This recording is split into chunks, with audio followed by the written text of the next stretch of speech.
going on, and welcome back to What Shall We Do Next. I'm Mike, your host, and I hope you guys are having the best day ever. Before I get started on this video, guys, if you are new here, please subscribe if you haven't already done that. We're on the road to 73,000 subscribers, and I would love you to join me on this journey. So hit subscribe right now and join the fam. And also, guys, go follow me on all my social media. Links are in the description. I have Facebook, Twitter, Instagram, and even Snapchat, so go follow me on all of those. Once again, I am coming back at you guys with another creepy video, and today we are talking about another scary story. And this scary story is called The Clown Statue.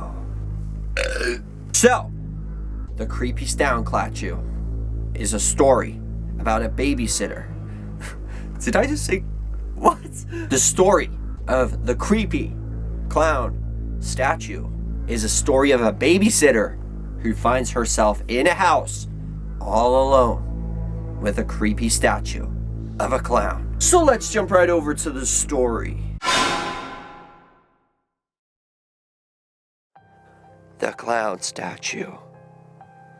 A few years ago, there was a wealthy couple who had two young children, a boy and a girl. The family lived in a large house in Newport Beach, California. After taking care of their kids all week, the mother and father decided that they needed a break.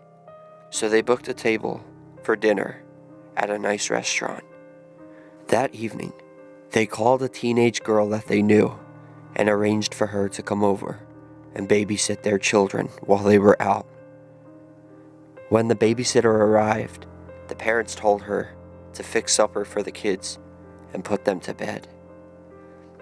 After that, you can just watch TV and help yourself to anything in the fridge, said the father. And if you wouldn't mind, said the mother, could you watch the TV in our bedroom? The kids have been having nightmares recently, so if you hear them crying, you can just go in and calm them down. The babysitter happily agreed, and the parents left for their dinner date. The girl gave the children some milk and cookies, then ushered them upstairs to bed. She started to read them a bedtime story, and before long, the little boy and girl were fast asleep. After tucking them in, she switched off the lights and went to watch TV. When the babysitter walked into the parents' room and sat down, she noticed that there was a creepy-looking clown statue standing in the corner of the room. She tried to ignore it, but it looked so eerie and disturbing that it sent a chill down her spine.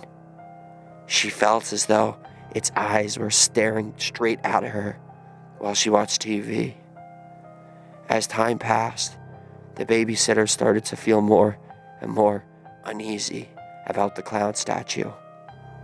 Whenever she glanced at it, she got the unsettling feeling that it had moved, ever so slightly. Finally, the clown statue began to freak her out so much that she couldn't handle it any longer. She decided to go downstairs and phone the parents. When she dialed the number they had left for her, the mother answered.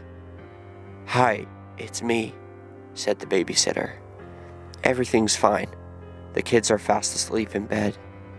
But I was just wondering, would it be okay if I watch TV downstairs?" "Of course," replied the father. "But why?" "I know it sounds silly," laughed the girl, "but the clown statue is really creeping me out." "The clown statue?" asked the father. "Yeah, the clown statue in your bedroom," the girl replied. The phone went silent for a moment. "Listen to me very carefully," said the father. "Take the children and get out of the house. We will call the police. Go, now!" "What's wrong?" asked the girl. The father gulped and replied, "We don't have a clown statue." For a second, the babysitter just stood there, stunned. Then she dropped the phone and raced upstairs to grab the children. Carrying one under each arm, she raced downstairs again and fled out into the street. Huddled on the sidewalk, comforting the two children, the babysitter looked up at the bedroom window and saw something that made her scream out in horror. Peeking through a gap in the curtains was the white painted face of a clown. It stared at her for a moment, then sank back into the darkness. Within minutes, the police arrived and cautiously entered the house. In the upstairs bedroom, they found a man dressed in a clown suit. When they arrested him, they found a knife concealed in his costume. The clown turned out to be a mentally disturbed midget who was a convicted murderer and cold-blooded killer. The evil man had been stalking the family for months, lurking in their attic during the daytime and coming out to sneak around the house at night. For weeks, the children had been complaining about a clown statue that stood in their room and watched them sleep.